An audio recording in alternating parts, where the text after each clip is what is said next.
তো ইন্টারভিউ কে তুমি দিবা? জি জি জি আমি দেব। আচ্ছা, তুমি পড়ালেখা কি করেছো? Masters pass.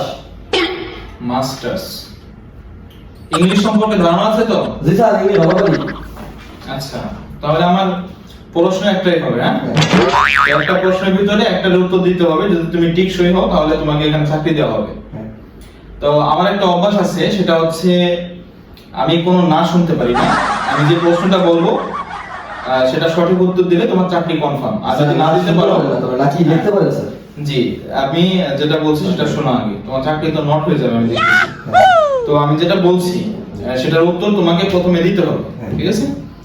তো একটা ইংলিশ বলতেছি, ওটার অর্থ তোমার বলতে হবে। আই ডোন্ট নো শব্দের অর্থটা বলো। আমি জানি না স্যার। ফাজলামি করো আমার সাথে। মানে স্যার এটা উত্তরই তো আমি জানি না। আমি শুরুতে বলে নিয়েছি তোমাকে যে আমি কোনো প্রশ্নের উত্তর না শুনতে পারি না, তুমি সেই না উত্তরটাই দিলা। কিন্তু স্যার আই ডোন্ট নো মানে হচ্ছে আমি তুমি এখান থেকে ওঠো, এই দারোয়ানকে ডাকো। না না স্যার তুমি এখান থেকে ওঠো।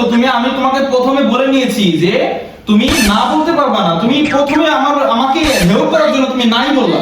না না স্যার এটা না মানে না, তোমার কি এই দারোয়ানকে ডাকো। আচ্ছা স্যার ওঠো এখান থেকে। আমি তো পারলাম না, আপনি তো আমাকে বলেন আই ডোন্ট নো মানে কি। চাকরি করতে আসছে এখানে।